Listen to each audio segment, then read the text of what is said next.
उजाए गांव में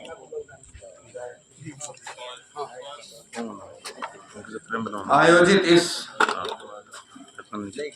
बैठक में उपस्थित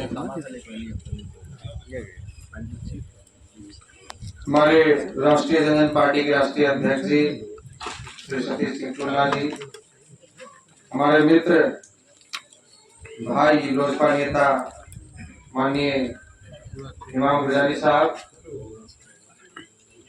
हमारे दाहिने तरफ बैठे हमारे गार्जियन अभिभावक प्रमुख साहब, इस कार्यक्रम के आज के इस पूरे लगभग 1 दर्जन कार्यक्रम के में संयोजक की भूमिका में रहे हमारे संघर्ष के साथ ही और आपके सिवान जिला के ही श्री अभिषेक सिंह जी, चूंकि पहली बार इस गांव में आए हैं, बहुत लोगों को दूसरी बार एक बार पहले समझ गए, लेकिन बहुत लोगों को बाय नेम नहीं जानते हैं। यहाँ जो भी हमारे गार्जियन अभिभावक उपस्थित हैं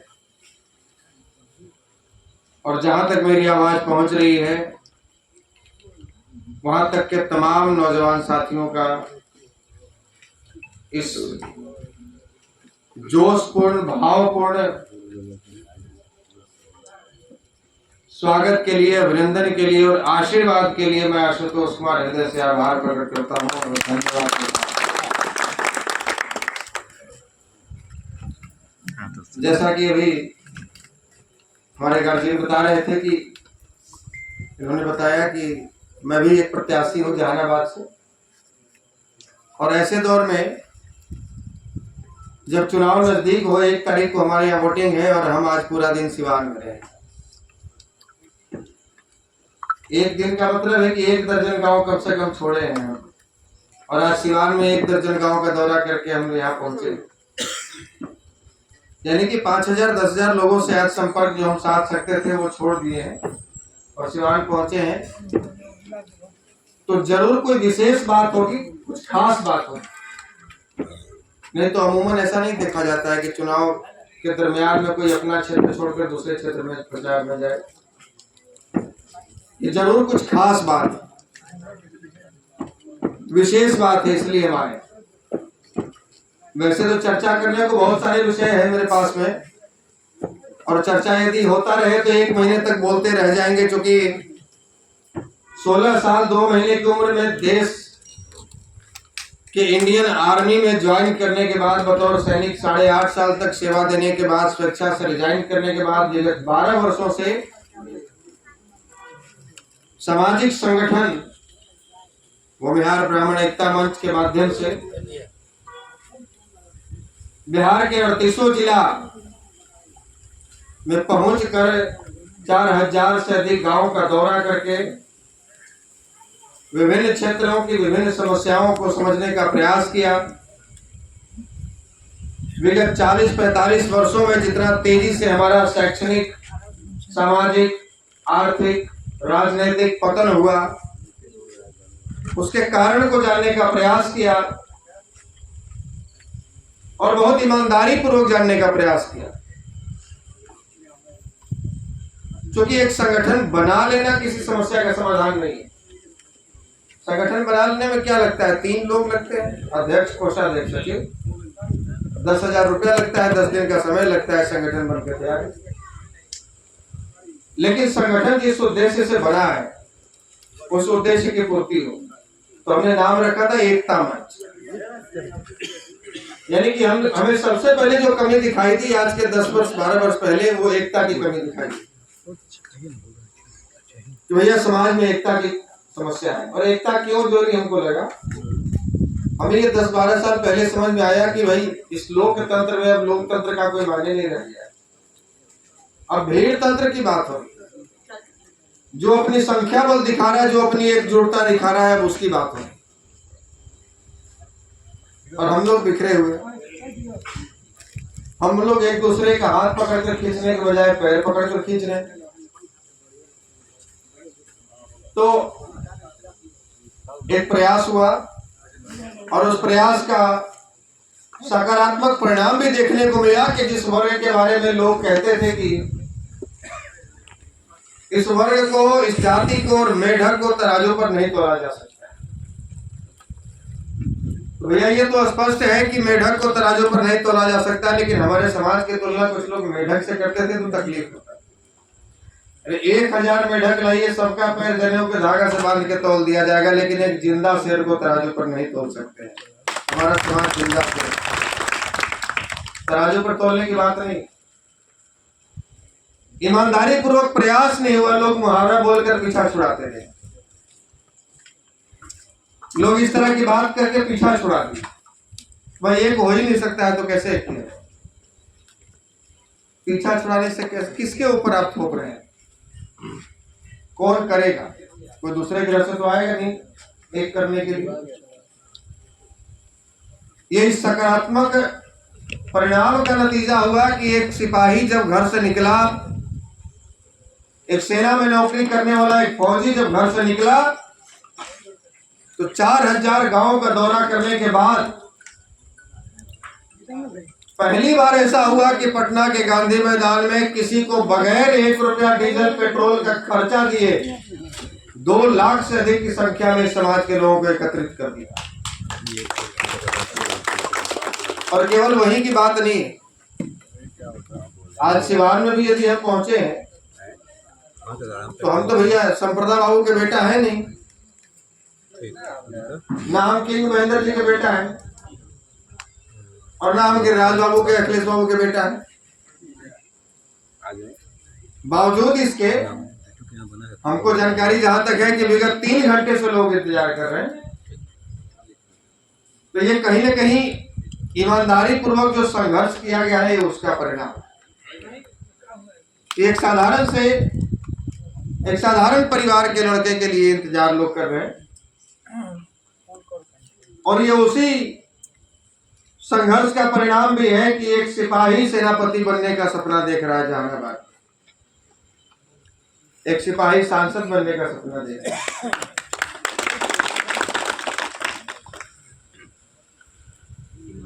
कुछ दिन पहले हम सिवान आए थे जब टिकट का बंटवारा हो रहा था। मैडम हीना साहब से हमारी 1-1.5 घंटे तक चर्चा हुई, कई विषयों पर चर्चा हुई, कई भावुक करने वाली बातें उन्होंने बताई। उन्होंने कहा कि जिस पार्टी को मजबूत करने के लिए सारा का सारा इल्जाम शाहबुद्दीन साहब अपने माथे पर ले लिया, पूरी जिंदगी गुजार दी संघर्षों में, और उस व्यक्ति के गुजरने के बाद लालू प्रसाद यादव जी के परिवार से एक कॉल तक नहीं आया सांत्वना के तौर पर। इतना संवेदनहीन तो कोई नहीं हो सकता, एक कॉल तक नहीं आया। उनके अंतिम संस्कार में जाने के बाद छोड़ दीजिए, घर पे आकर आंसू पूछने की बात छोड़िए, कम से कम एक कॉल तो किया जा सकता था, एक कॉल तक नहीं आया।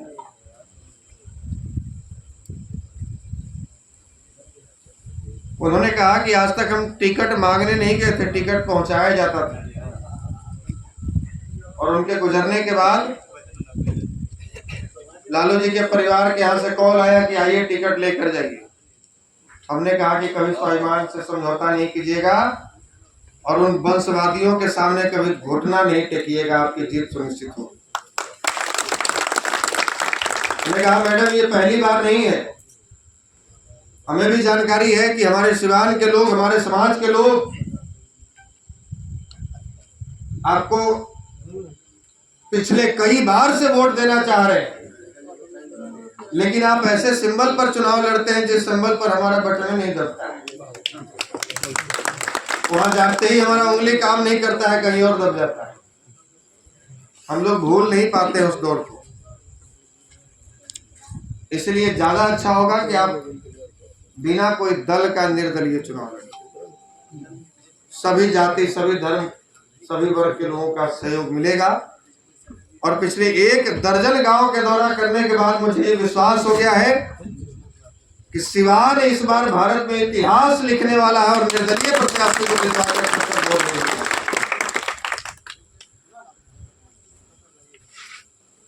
और ये सिवान की धरती से आगाज होगा। आज जहानाबाद भी ये संदेश पहुंचा है कि बहुत जल्द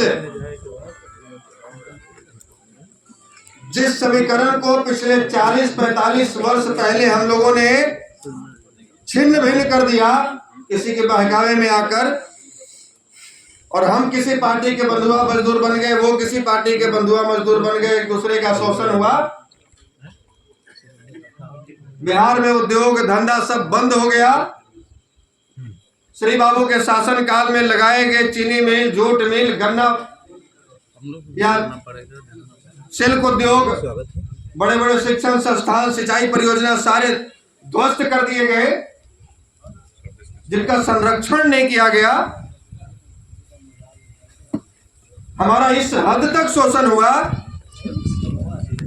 कि आज यदि दिल्ली, बॉम्बे, सूरत, पंजाब में सिक्योरिटी गार्ड का काम ना हो, टेम्पो चलाने का काम ना हो, ड्राइवर का काम ना हो, बाउंसर का काम ना हो, नोजल पेट्रोल पंप पर नोजल वैन का काम ना हो, तो हमारे लोग भूखे मर जाएंगे। और उधर अंडा बेचने का काम ना हो, साइकिल पंचर बनाने का काम ना हो, गैराज में काम करने का कला ना हो, तो उनके बच्चे भी भूखे मर जाएंगे। इस हद तक हमारा शोषण हुआ। और ये केवल इसलिए हुआ क्योंकि एक पार्टी हमारे लिए समझ रही है कि ये तो हमारे बंधुआ मजदूर रह जाएंगे का, और दूसरी पार्टी उनके लिए समझ रही है कि तो हमारे बंधुआ मजदूर रह जाएगा का। एक तरफ हमको डर दिखाया जाता है कि हो इसको वोट दोगे तो लालू आ जाएगा, नरसंहार कर देगा। दूसरे तरफ इनको दिखाया जाता है कि हो इसको वोट दोगे तो मोदी जी आ जाएंगे, पाकिस्तान भगवा देंगे। और ये डर दिखाकर वोट लिया जा रहा है। हम लोग पिछले 40 वर्षों से खुद को जिताने के लिए वोट कर ही नहीं रहे हैं, किसी को हराने के लिए, दूसरे को जिताने के लिए। अपने लिए तो वोट ही नहीं कर, क्योंकि हमारी मजबूरी हो गई, वास्तव में हमारी मजबूरी। लेकिन ये जो अब सिवान की धरती में आप लोगों ने सिवान की धरती से जो संदेश देने का निर्णय लिया है, आज सिवान में पूरा दिन बिताने के बाद, दर्जनों गांव घूमने के बाद, हम ये विश्वास के साथ कह सकते हैं कि आने वाले 10 वर्षों के भीतर श्री बाबू का दौर वापस लौटेगा इस बिहार में, और फिर से बिहार में सत्ता के केंद्र बिंदु में हम ही लोग होंगे, कोई और नहीं। ट्रेन अब हम लोग मोड़ने का प्रयास में लगे हुए।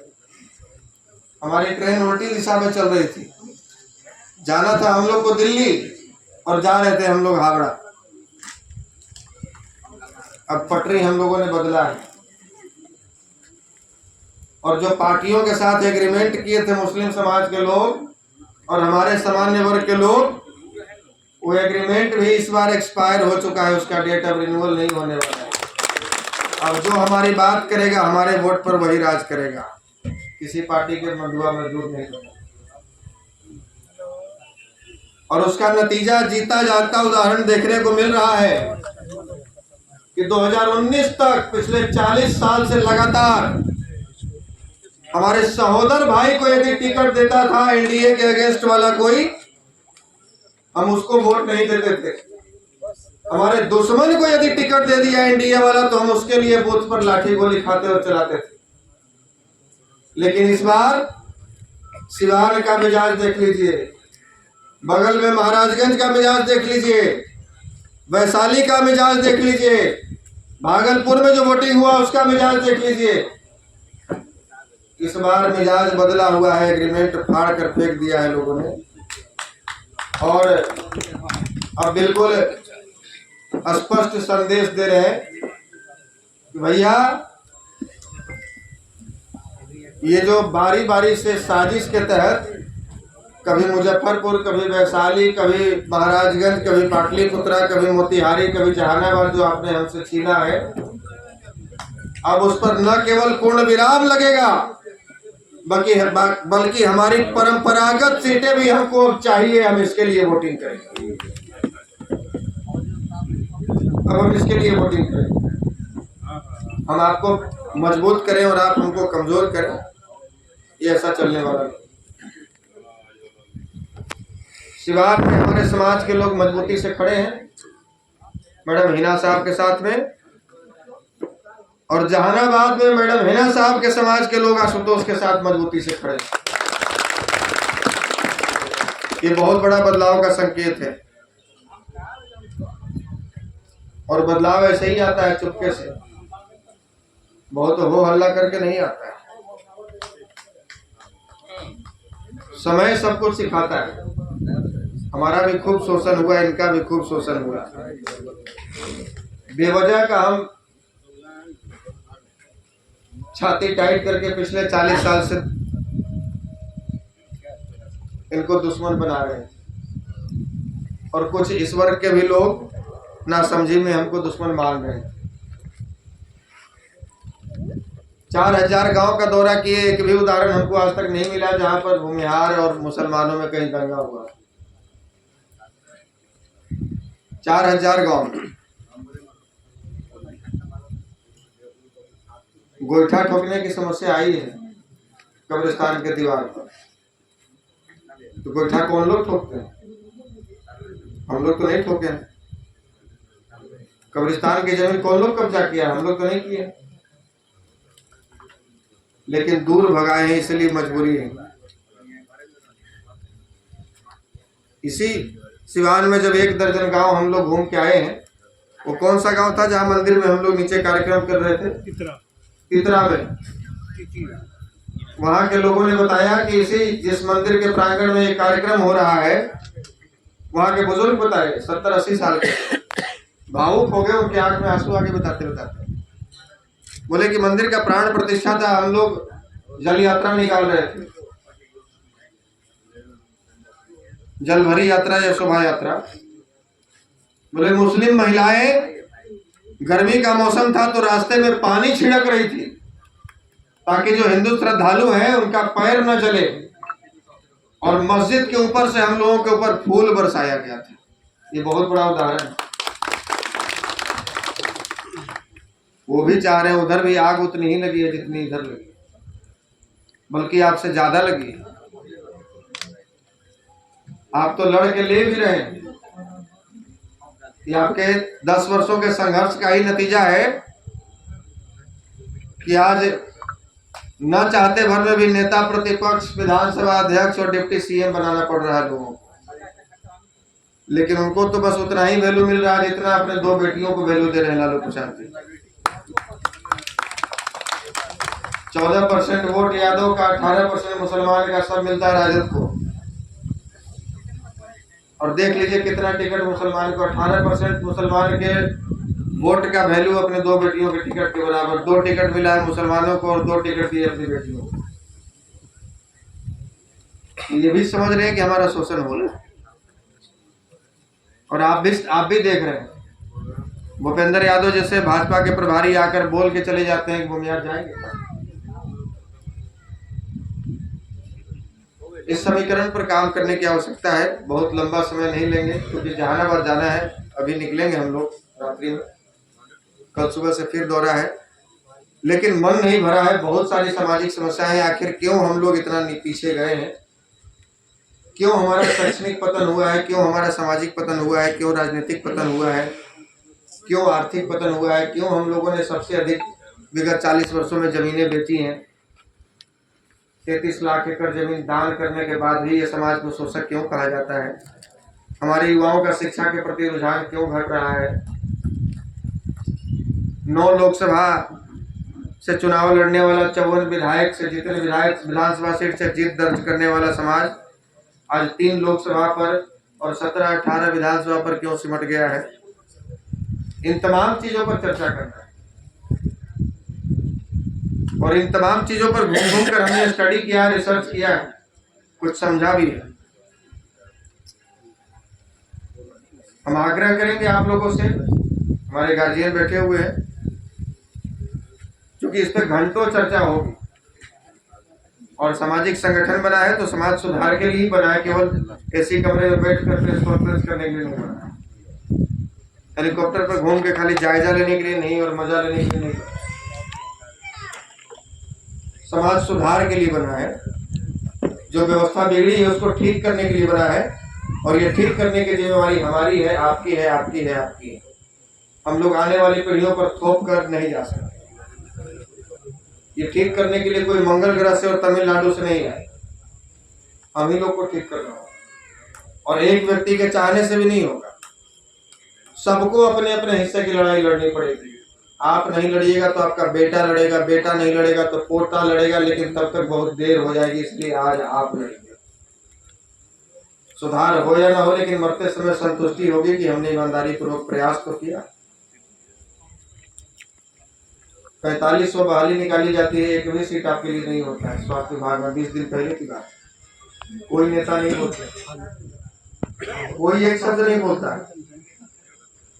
गूंगे लोगों को भेज कर क्या कीजिए, वो आने वाली पीढ़ियों को गूंगा बनाए।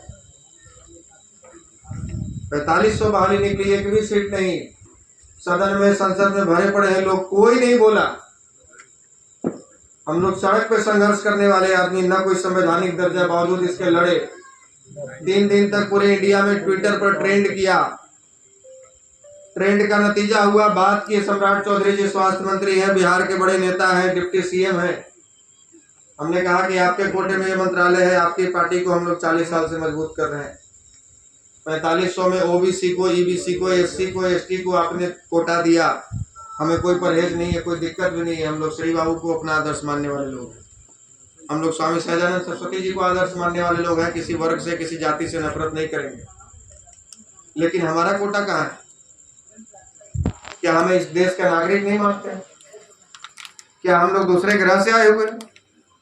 4500 में 45 सीट भी हमारा नहीं बनता है पूरे सामान्य वर्ग का। और यदि नहीं बनता है तो कल से निकलेंगे पूरे बिहार में गंगा जल लेकर, और सामान्य वर्ग के युवाओं को कसम खिलवाएंगे कि जब तक जिंदा हो भाजपा को वोट मत देना। उन्होंने कहा कि गलती हो गई, गलती से नोटिफिकेशन निकल गया। हमने कहा कि सुधार करना आप ही का काम है, हम तो स्वास्थ्य मंत्री हैं। स्वास्थ्य विभाग की बहाली है, स्वास्थ्य मंत्री आप है, सुधार कौन करेगा? इसका नतीजा हुआ कि 48 घंटे में वो बहाली रद्द करनी पड़ी। तो बोलिएगा नहीं तो पीढ़ियां गूंगी हो जाएंगी। आज 4500 में एक भी सीट नहीं, कल 45,000 में एक भी नहीं देगा। लड़ना पड़ेगा। ये एक छोटा सा उदाहरण है, और भी कई उदाहरण है। तो हम तो 3 दर्जन मुकदमा लेकर झेल रहे हैं, घूम रहे हैं 3 दर्जन। अभी 10 दर्जन और मुकदमा लेने के लिए तैयार है। लाठी गोली जेल से न डरे हैं न डरेंगे। और ये सारा मुकदमा कभी ईडब्ल्यूएस के लिए प्रोटेस्ट, तो कभी किसी का जमीन कब्जा हुआ है, तो कभी किसी बहन बेटी के साथ बलात्कार हुआ है, तो कभी किसी की हत्या हुई है। ये संघर्ष का ही मुकदमा है। संघर्ष करने के लिए ही पैदा लिए हैं, जब तक जिंदा है संघर्ष करेंगे। बदलाव कितना आएगा नहीं पता है, लेकिन हमको अंतिम सांस लेते समय संतुष्टि जरूर होगी कि हमने ईमानदारी पूर्वक प्रयास किया है। थोड़ा थोड़ा प्रयास सबको करना होगा। अपने अपने हिस्से की लड़ाई लड़िए। युवा साथी जो बेवजह का समय बर्बाद करते हैं पबजी में या इधर उधर में, खेसारी लाल के गाना सुनने में, उसमें थोड़ा समय कटौती करके कुछ सामाजिक मुद्दों पर अध्ययन कीजिए। और बुजुर्ग लोग, आपको सलाह तो नहीं दे सकते, आपसे निवेदन कर सकते हैं कि जो समय बेवजह का दलान में ताश खेलने में बिता देते हैं, उसमें थोड़ा सा अपने बच्चों को मार्गदर्शन दीजिए, नई पीढ़ी को। और छोटा छोटा सब लोग प्रयास करेंगे तो बदलाव तो एक दिन आएगा। इस सब बदलाव का ही नतीजा है क्या जो हम लोग सोच पा रहे हैं। मैडम हिना साहब को यहाँ भूमिहार समाज या ब्राह्मण या सामान्य वर्ग के लोग वोट करेंगे, और जहानाबाद में मुस्लिम समाज के लोग आशुतोष कुमार को वोट करेंगे। ये संघर्ष का ही नतीजा है, ये शुरुआत है। अरे हम लोग बुद्धिजीवी कौम से हैं, थोड़ा समय तो लगेगा। बुद्धिजीवी कौम से हैं, लेकिन कभी कभी हिसाब से ज्यादा बुद्धिजीवी हो जाते हैं, ये हमारे लिए नुकसानदेह हो जाता है। अति कभी भी नुकसान होता है। हिसाब से ज्यादा बुद्धिजीवी नहीं होना है। बुद्धिजीवी होना अच्छी बात है, अति जहाँ लग जाता है वो नुकसानदेह होता है। आग्रह करना चाहेंगे, कम समय है इसलिए क्षमा प्रार्थी भी हैं। मैडम हिना साहब को जितवाया जाए 13 नंबर क्रमांक संख्या टेम्पो छाप पर बटन दबाकर। और एक और अनुरोध होगा, एक आग्रह होगा मेरे तरफ से, इस गांव में फिर से हमको आने का मौका दिया जाए। बहुत सारी ऐसी बातें हैं जो कि केवल चुनाव का है और चुनाव से संबंधित ही बातें अभी हुई हैं, लेकिन हमारा मूल उद्देश्य जो है सामाजिक, जिसके लिए हम 12 साल से लगे हुए हैं, हम इस पर भी चर्चा करना चाहेंगे। आप सबों से कुछ राय लेना चाहेंगे, कुछ अपनी बात रखना चाहेंगे, जिसमें घंटा 2 घंटा भी समय लग सकता है। एक बार फिर यदि मौका मिलेगा, आप लोगों की तरफ से आदेश होगा तो चुनाव बाद आराम से हम लोग फिर से एक बार गांव में आएंगे और बड़े बुजुर्ग गार्जियन जो है इनसे मार्गदर्शन लेंगे, युवाओं के बीच अपनी बात रखेंगे। बहुत बहुत धन्यवाद।